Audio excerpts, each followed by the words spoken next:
Hey guys, Andy here from Mediocre Hobbies coming at you with some awesome 40k content. I cannot tell you how many years I've been waiting to get my hands on new Kroot.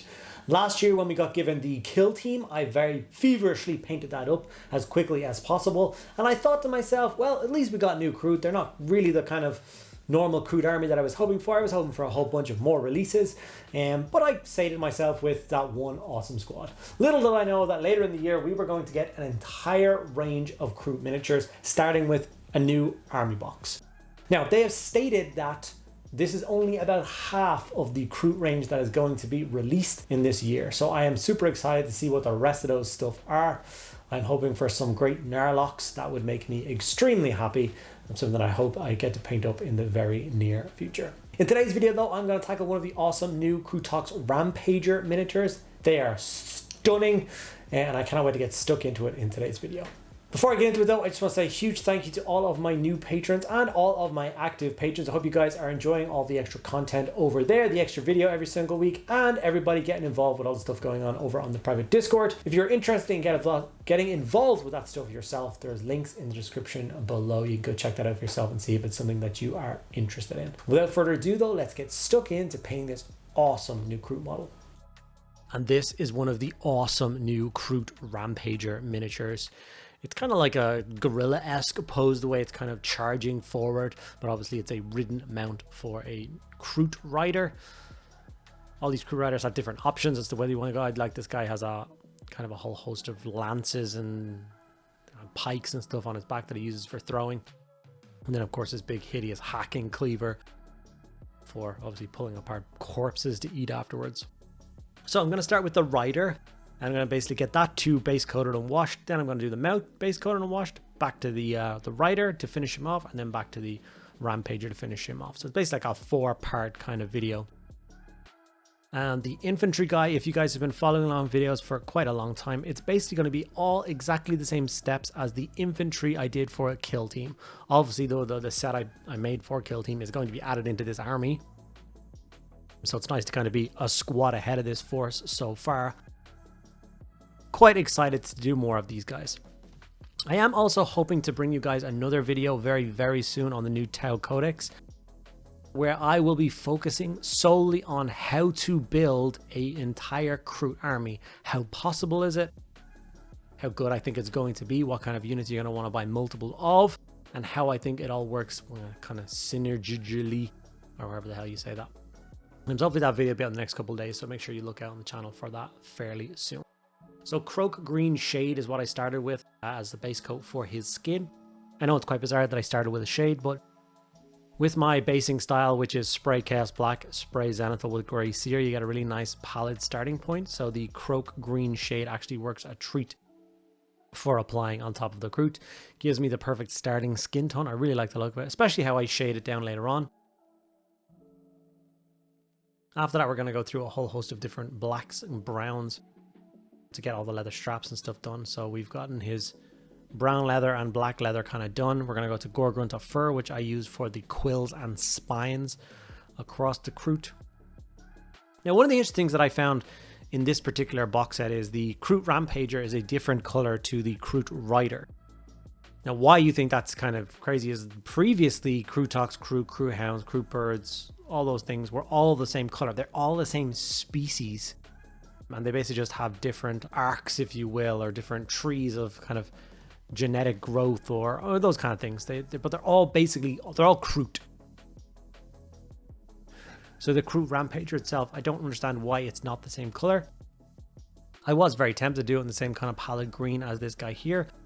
But the way I painted it, it will obviously separate Beast from Rider, which I think is pretty cool. And the final result, talking about this in retrospect, of course, is really nice. I'm really happy with how it looks. I'm glad I did that. I'm wondering if anybody out there knows yet why they're a different color. So Seraphim Sepia goes over the entire rider, which will add a lot of warmth and depth to the paint scheme. You will still see the pallid green showing through, and when we layer it up later on, it's still going to look great. This is the Rampager Beast itself. And the next thing that I'm going to tackle. Now, this guy on the box art has a 2-tone color scheme, and I'm going to go for exactly the same thing for my ones. So I'm going to start with Skeleton Horde. And basically I go from the beak downwards. So it's the entire beak that gets covered all the way down the side of his jaw. And then it's very clear because of kind of the rippling muscles down his neck. It's very clear where the line is, which I very much appreciate the sculptors for doing. It means it's very easy for me to draw a line with Skeleton Horde down that and then paint the entire kind of soft shell part of his chest. Maybe it's not soft shell, maybe it's a more armored section. Obviously the thing kind of leaps up and comes down on top of the enemy, so maybe he has a big armored chest to keep him safe. I'm not entirely sure which way around it goes, but it's a quick and easy step. And it's something that I really do enjoy. I think if it was all the chest color or all of the top color, it would be fairly boring. Because of the two-tone style, it really does add a little something to the model. Gargak's Sewer will be the first coat I go for all of the raised areas. So I'm being careful not to spill that paint over onto the Skeleton Horde parts of the model. It will stain it quite badly. Obviously this is quite a dark, kind of oppressive color. It definitely covers up really strongly. It's a very thick paint. Maybe I could have added a little bit of contrast medium to it to dilute it just a little bit. But it gave me the correct dark tone that I wanted to for the top half. The ones on the box art were kind of a black into grey. I'm going to go like dark brown into a little bit of a tan. Just going, I don't know, into that kind of natural style of beast. I also made the conscious decision, you will see later on in this video, to base this guy in like a jungle-y style theme. More just grassland, tall grass tufts and stuff like that are being used. Whereas the rest of my Tau forces are painted with kind of a Martian style base, which I really enjoy. But I think that's me now making the conscious decision that my Tau force and my Kroot force are two very different things. I do not want to field both of them together. I just want to make an entire kind of 2,000 point Kroot only army. And I want to field it on a tree, jungle and foliage heavy battlefield. And I want to fight against Catachans.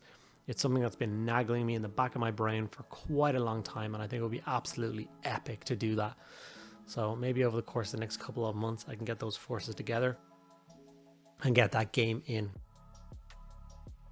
As you see, same colors used on the quills on this guy. Maybe all of his other skin tones and stuff are different, but the quills are matching. They're going to be a universal thing across the entire army. Why they would be different colors, I have no idea. So far, the Rampager is looking pretty nice. Got a couple more steps to hit him with before I shade him. So the first one's going to be Sigvald Burgundy, and that's just for all of the inside of his mouth. I apologize for the bad camera angle here, but obviously I'm looking down the gullet of this beast and trying not to get it on anywhere it's not supposed to be, like all over the Skeleton Horde. Lead Belcher was then brought in, and there is a couple of armored panels on this guy. I wouldn't say panels, actually, just a few armored bits. He's basically wearing knuckle dusters, which are pretty good for him, smashing into the lines of the enemy. And then there's lots of little joints and stuff holding all those leather straps together. These bands on his forearm armor are actually in the picture supposed to be leather, but I like the straps going across the top to be more armored and metal, so I decided to do that, incorporate that, added a splash more color to the model, broke up all the kind of tans and browns that were across him. You can choose to do that, or you can choose to leave it the same color as the rest of his kind of vambrace armor. I think it looks really cool, and it definitely added something. From here, we're going to shade the entire beast down with Agrak's Earthshade. I think this will complement, obviously, all of the brown and tan tones across the piece. And then when that's dry, we'll, of course, layer it up and pull the tan stomach and the brown top in two different directions. Okay, while that's drying, now we're going to return to our mounted Kroot. And we're going to start with Nurgling Green. This is the same color that I used, of course, for the Kroot that I painted for the kill team. So I'm going to follow that through with these guys. I'm very carefully going to layer up the skin, leaving all that dark shaded croak shade in all the recesses and all the darkest parts of the miniature. And then use the Nurgling Green to highlight that area up. Obviously, like I said previously, these are very well sculpted miniatures. Definition, like the different areas, they're all broken up by deep shadowy recesses, so it is really easy to highlight the model and get a nice result. It's one of those things it's an enjoyable thing. You don't have to think too much, or think too much, if you want to say the word correct, which I think makes painting more fun when you can just go into autopilot and just bash out a whole bunch of dudes. Corvus Black was then brought in to highlight all the black areas, which is just the straps and under armor. and obviously the sheath that holds his throwing lances or spears or whatever you want to call them, javelins. Very cool model though. Definitely a great addition to the Kroot range, the Rampagers. And apart from the the Great Narlocks, and potentially the Forge World Kroot Bird, I don't know what else this range of miniatures is going to get, and I am very, very curious to see what that might be. Perhaps we will see more of this range at the Adepticon reveals next week. That would be very, very cool. Would coincide with the release of this box set, so it would make a lot of sense, I feel. Like I said, a Great Narlock is definitely the thing I'm focusing on the most. That's the thing I really want to come out. All its different options. Give some kind of tank elements to this army, I guess. Larger monster creatures. One of them has a cannon mounted on his back, as the old Forge World one goes, for some long range firepower. And then one was prodded into battle by 2 handlers. So it was an unridden beast that was basically just set loose on the enemy. Going back to the Rampager, I'm going to start with Catachan Flesh. And I'm going to use this, the first of 2 highlights on the darker part of the skin. Obviously this thing, like all the other parts, is very well defined. All the muscle groups are very much separate, so it's super easy to figure out where you're going to highlight and then place those highlights. I'm going to go with those kind of almost like feathering highlights, lines. The lines are always meant to go in the same direction as the muscles. It just looks more natural. If you went across a bicep, for instance, it's just going to look a little bit bizarre. So once I've applied that, I'm going to do the first coat, or the only coat of highlight I'm going to do for the underpart, and that's the Morghast bone. So see, same again, I'm following the direction that the beak is going, downward strokes. Turning the model as I go, as opposed to the hand that's holding the brush. That's always a super important thing. I've talked about it in a recent video, but I'm going to talk about it again. If you'll notice when I'm painting, the hand that's holding the miniature is the one that 99% of the time, that's what rotates around. The hand that's holding the brush generally tends to stay in the same position. That's how I get such neat, steady hands. Usually, if you notice it, it's just my kind of thumb and forefinger holding the brush, and I'm just pushing it in pretty much a downward position, which means I get to get a lot of control with it. I really liked how the bottom half of the skin was looking. That tan color was really nice. I wasn't finished or happy with the top, so I went to Steel Legion Drab and even brighter brown. I was super scared that I was going too bright, but I've had so many people tell me that pushing the contrast is going to give you the best results, so I decided to go with their advice, jump up to Steel Legion Drab. And even when I applied the first bit of paint on it, I was like, this is too bright, this is not going to look good. But I trust the process. I followed through, I committed to the brighter color, and I am so happy that I did, because the final result is something that I was definitely very proud of. He is definitely a menacing wild beast, but still obviously has all the traits of a Kroot. Those extra armor panels and stuff. But I think he looks very natural, instead of any kind of flat areas of a model like this, which is all natural. I think it worked a treat. Super happy with that brown. Going into Mornfang brown, and this is the thing we're going to use to highlight all of the straps and leather kind of saddly parts that are on this miniature. Same again, you'll notice the same hand holding the brush is only pretty much moving in a downward stroking action. And the model hand is rotating around to get the parts I need to get with the brush. I know some people struggle with straight lines or neat painting, so maybe that will help you a little bit.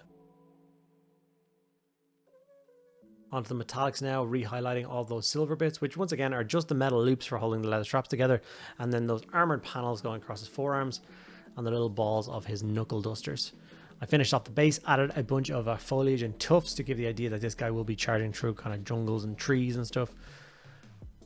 So now the rider and mount are both finished. It's time to put both of them together as one beast, which will give me the first of the new Kroot miniatures fully painted for me and my collection. The first Kroot Rampager. I don't even know if this is the Sergeant model for that unit. I must go back and check. I need to build the other 2. And then of course the rest of the Kroot miniatures from that box set. Really happy with the final result. Here's a couple of still images that I took so you guys can see exactly what he will look like on the tabletop. I know I say it all the time, but I'm super proud of this one. Super happy with the final result. I hope you guys are too, and please do let me know what you want to see from the rest of that Kroot box in the next week or so.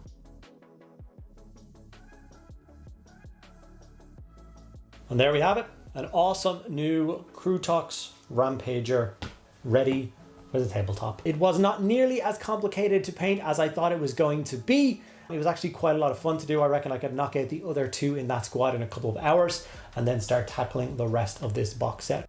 So, you know, I like to do a lot when it comes to these box set games, which are very kindly do send them out to me. And I like to make as many videos as possible from those so you guys can get this box set yourself and get the whole thing painted up with relative ease. So inside this box set, there is still a new Kroot model with a large cannon. There is still the basic Kroot infantry, and there is 2 more Kroot characters in there. So please do let me know in the comments below which one of those you would like to see next, and I will get on that as soon as possible. Thank you guys so much for sticking around for this video. Hope you enjoyed it. If you did, make sure to share the love, like the video, share it around to everyone else. Make sure you're subscribed, and then ask me anything else you want in the comments below, and I'll get back to absolutely everybody. Thank you so much, guys. I'll see you in the next one.